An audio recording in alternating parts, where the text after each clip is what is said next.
Lunch I do buckaroos. How the heck are you? I thought I'd do one more before dinner time with you. Did a version of a whiskey sour. You might notice it is on the rocks more or less, but a little bit different than typical. So what I have here is the Bourbon Rubenesque single barrel cast strength from Wood Hat. I'll be honest with you, I've had this whiskey, not this, obviously not this bottle, but I had the Bourbon Rubenesque for the first time back in 2015. And I'll be honest, I didn't get it. But when I bought this bottle, I said, okay, now I get it.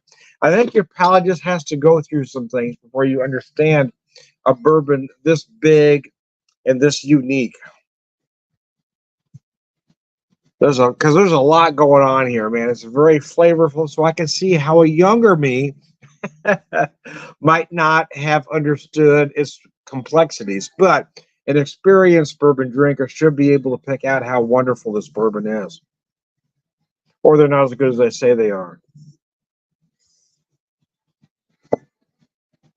Ah, so what I did here is I just made a lemon simple syrup. Some do it a little bit different. Some do a simple syrup.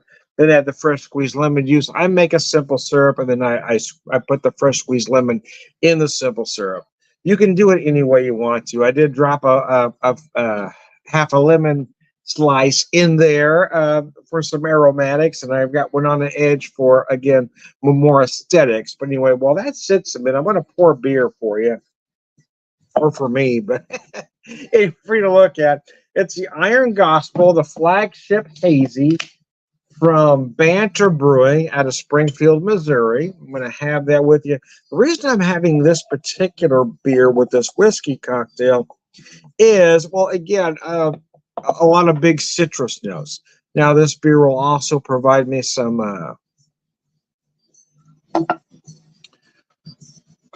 tropical fruit notes as well, but it will, in my belief anyway, is that it will work together and complement this. I'm going to let that sit a little bit too as I pick this back up. Oh,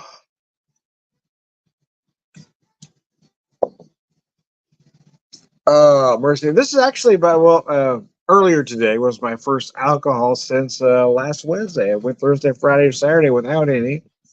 I'm just too tired after getting off work. I didn't want to. I only drink when I know I can sit and enjoy it. I was too tired Thursday, Friday, and Saturday after work to enjoy it. So no, I'm not gonna. So Wood Hat is very interesting. They're doing some great stuff out there, in my opinion. A lot of these smaller distillers, what do is use smaller barrels, or they'll add staves. Now you will have the naysayers that say, "Well, if it worked, everybody would be doing it," and I just don't believe that. I think these small distillers have figured out that there's a way to get to where you want to be, and to start that, you're using good ingredients, and that's what a lot of small distillers. I'm not saying big distillers don't use great ingredients. What I'm saying is maybe they're not, or maybe some of them aren't using the top quality. It's like going to McDonald's for a burger. They're clearly not using the best beef, but people will buy that product anyway. I'm saying a lot of these smaller distillers are buying the best of the best, and they're distilling the best of the best, and they're aging it in a way where you're going to get to a version of a product that, in my opinion, is better than their macro counterparts.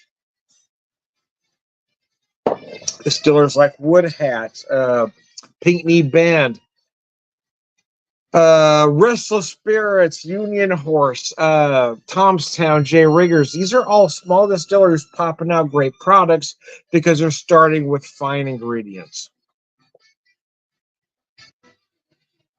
And they're getting to that ends by the best possible means. And I think that's why these small distilleries are working.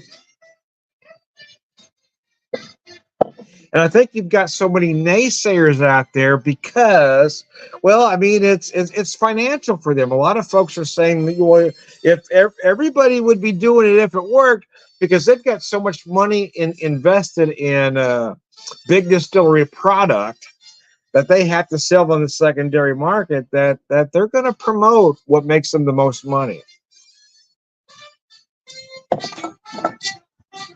And it may be legal, but it doesn't make it right either. When you're charging 3 or 4 times what a product is worth, well, it may be legal, but it used to be like what we would call scalping tickets back in the day. I mean, it was illegal to scalp tickets, but now it's not because it's under the guise of the secondary market. Selling whiskey for 3 or 4 times what it's worth should be illegal. But it's not, and they disguised under the guise of capitalism when these guys are just assholes. They're not capitalists, they're just pricks. Then again, having said that, these entities would not exist if people weren't stupid enough to pay for the product. So I urge you, don't pay more for a product than it's worth. And you'll put these assholes out of business. They're thriving because people are idiots. But I will not support secondary markets. They're everything that's wrong with everything. Whatever the product might be, whether it be bourbon, beer, or trading cards or whatever it might be, people are profiting on the fact that they think you're an idiot. And when you buy the product, you prove them right. Anyway, Sláinte.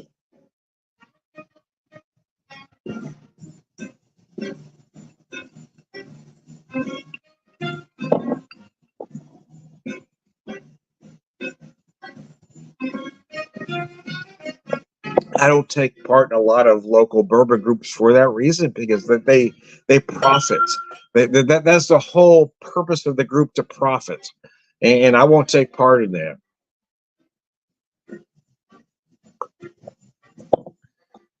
Bourbon groups, whiskey groups should be about propagating the love of bourbon, helping sell especially small distillery products. But these folks are just about making a buck, and I won't take part in that.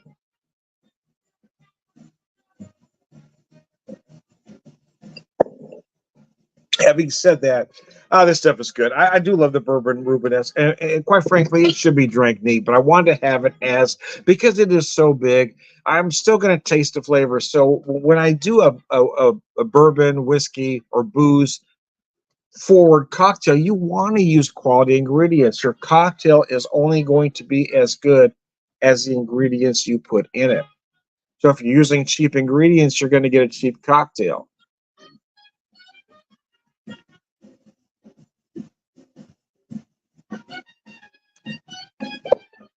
So while I will agree there might be a few products out there that shouldn't be used for any other reason than drinking neat, maybe. But the truth is, everybody should drink the products the way they like them. If you've bought the product, drink it any way you like it, regardless of what I say or what anybody else says. Now, my only caveat to that is if you're at somebody's house and they offer you a premium pour of something, you drink it the way they offer it to you. Otherwise, that is just rude. Drink it the way they offer it to you. But if you bought the product, by all means, if you want to put 100 ingredients, hey, man, I'm not going to judge you. You bought the thing. But yeah, the truth is, when I make a good cocktail, I want to use good whiskey. If I make a whiskey sour, for instance, if I make a Manhattan or an old fashioned, if I'm using a whiskey, bourbon, or booze forward cocktail, you want to use top notch ingredients. A lot of Manhattan's one of those weird things, right? A lot of folks will use a good whiskey for the Manhattan, but they'll cheap out on the vermouth. Again, your cocktail is only as good as the products you put in it. So although I will admit I don't buy top shelf vermouth because I don't make top shelf money, is I won't buy a good medium price for me. I don't want to use cheap. I want to buy as good as I possibly can when I'm making a Manhattan, because the better the ingredients I put in the cocktail, the better it's going to be.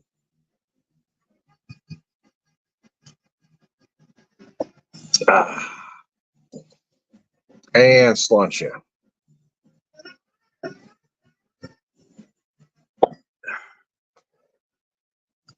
I had to run to the store today because I ran out of meat. I tried to measure it from payday to payday, but I ran about 3 days short. And I bought more than I was going to need to get to payday, but I'm hoping I bought enough to get me at least a full week.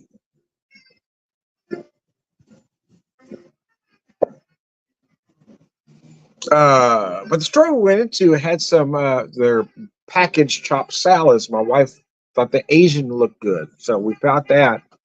So, and I also bought a great big thick cut Iowa pork chop. That's basically the pork version of a porterhouse, right?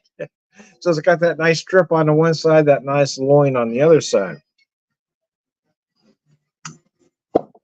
So I've got it marinating right now. So I'm doing kind of an Asian version of that. We're going to do a maple sesame pork with that salad. Now, what's the other side dish, Tom? Because it should be rice. Well, it probably should be, but I'm not doing rice.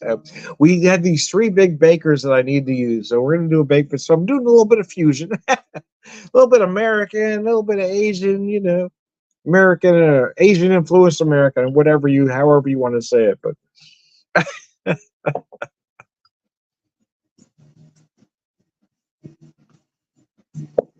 But yeah, that's what we're going to do with that. So, anyways, and I just love a baked potato, man.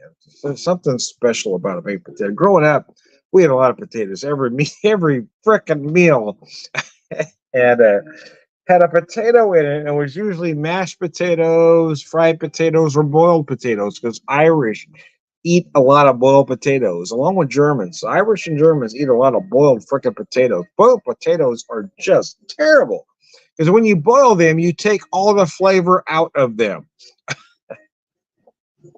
Anyways, but that's how I grew up, man. But a baked potato didn't happen often. Baked potato usually only happened if we were having steak or ribs or something. One of those other potatoes didn't make sense. So that might be once a week, sometimes even maybe once a month. It didn't happen often. So, but I love the baked potato. I wasn't crazy about mashed potatoes unless I had gravy. If I had a lot of gravy, okay, I could eat mashed potatoes. I wasn't crazy about boiled potatoes again unless I had a lot of gravy. But a baked potato, huh? It didn't need gravy. It just needed a lot of butter, little sour cream, salt and pepper, and we were we were perfect, man. So anyway, I had three big bakers left. It's only two of us, you might say. But yeah. To be honest with you, these things were so huge, we're probably just going to share one tonight and have the other two for leftovers. I needed to get them all cooked. But you just melt some butter in there. Oh my goodness! I remember. I'm 12 years younger than my oldest brother, and he had me as the best man for his wedding. Why, I'll never know. But anyway, so why I'll never freaking. Anyways, they took us to this place called the Overland Stage in Anaheim for dinner, and my dad absolutely freaking hated everything about this place. I'm not sure why, but he just did. And I loved it, to be honest with you. They come and take your order, and I ordered a steak with mushrooms on it, and I thought that man was going to lose his shit right there at the table because I ordered a steak with mushrooms. I thought he was going to kill me right at that moment.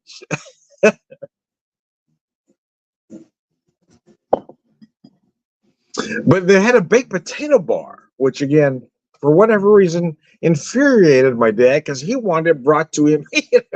He wanted it delivered to him right in his lap. So anyway, I go to the baked potato bar and I put butter, sour cream, chives on my potato. And I thought that man was going to cruise. I thought my dad was going to lose his shit right there. Uh, Hey, Dickies, how are you, man? I just noticed you. I'm going to post your comment there. You want to tell me about what you're drinking?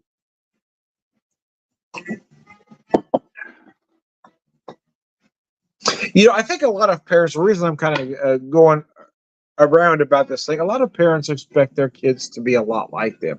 And in some ways, they are going to be. But it might not be in the ways you expect. And the ways they're not like you might not be in the ways you expect either. So It kind of depends on parents' expectations, right? You should never expect your child to be just like you. But when they are, you need to step back and say, okay, I get it. But sometimes we fault them for being just like us. You're obsessive. You're impulsive. Yeah, just like you, Dad. Okay, I gotta own that. But where they're not like us, we have to accept that as well. They shouldn't be just like us. They're different people. They came from us, but they shouldn't be just like us either. We need to respect and admire those, especially admire those traits that are obviously them. They've owned certain things, so you need to respect that as well. Damn, Tom, getting a little philosophical on us. Yeah, I might be, might be a little bit. Anyway, I get a little bit to drink. I start thinking highly of myself. Oh mercy! And my oldest brother and I, like I said earlier, we're 12 years apart, and we, for whatever reason, we just ended up with a lot in common. I mean, he was gone. He was in the Navy when I was about what 6, I believe, and he came back, but our opinions, our politics, weren't formed from each other. He was older than I am, so he had his ideas early on, especially being in the Navy. During the Vietnam era or the tail end, anyway. And I grew up quite a different way. Uh, and for whatever reason, our politics kind of aligned. Whereas my sisters are quite a different animal. No, my sisters aren't animals. Don't misquote me. They're both lovely people, but they're quite different and they see things different than I do, and they should. I mean, everybody should. And I think that's the thing with family is that I think sometimes people expect family to agree on everything, and we're not going to, man. It's not going to happen. But you hope you can agree on enough to be in a room for a certain amount of time without shit going haywire. and, and and then comes Thanksgiving, and everything you said, Tom, makes sense until dinner was served, and then everybody hated everybody.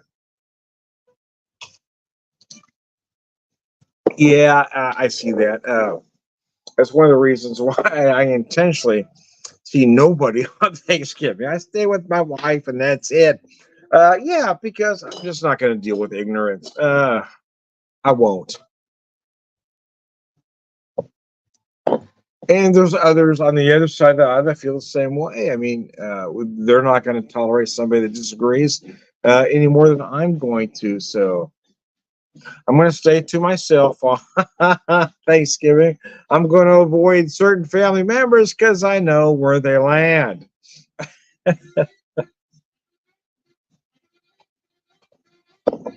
If you're not smart enough to understand basic biology, then I'm done.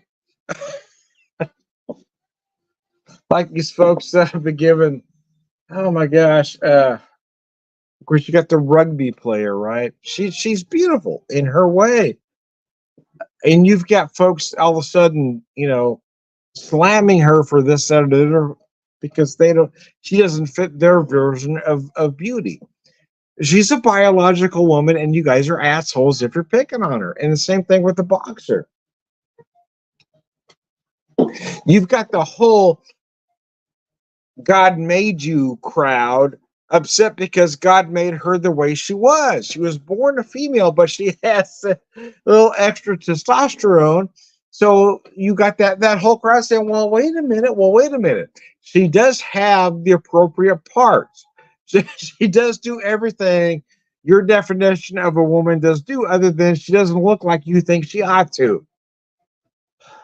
You just can't alibi for that kind of ignorance or hatred, to be honest with you. I mean, what the hell is wrong with these people? Even if any, even if any of those athletes were trans, It's none of their business. It doesn't affect them. But it just so happens that neither are. They're both biological women. And why are you people weighing in? I mean, what the fuck is wrong with you? Leave them alone. Let them live their lives. Let them enjoy their medals and quit being an asshat. Because, quite frankly, at this point, here's what it is. I mean, you can either be a nice person or you cannot. If you're intentionally trolling these people because they don't fit your view of what beauty is, well, you're going out of your way to be an asshole. So why are you doing that? Is it because of your inadequacies? Is it because you're just in? There's just something wrong with you internally. Neither of these women are hurting you, so quit trying to hurt them. And that's all I got to say about that. Anyways, I don't know how to say it better than that. I mean, neither of those women are hurting anybody else. So why are you going out of the way to try to hurt them? I mean, that really says what a small, insignificant individual you are.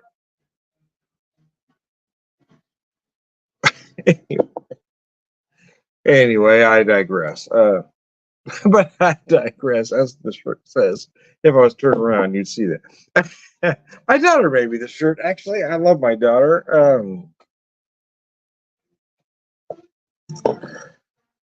We had a period of time though where we didn't get along, as with most parents. But if you have the ability, you change and adapt. I realized that I made mistakes as a dad, and but all of us can do is try to do better than the generation before. But my daughter is amazing. We got two great grandkids, not great grandkids. I got two amazing. Let me say that differently. My grandkids are amazing. My daughter is incredible.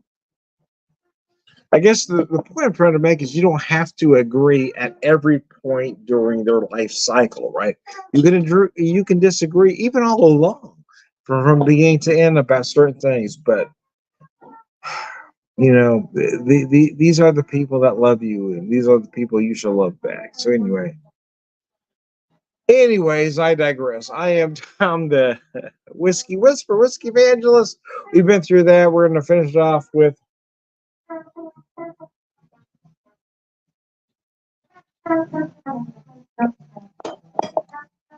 all right, good guys, lunch you.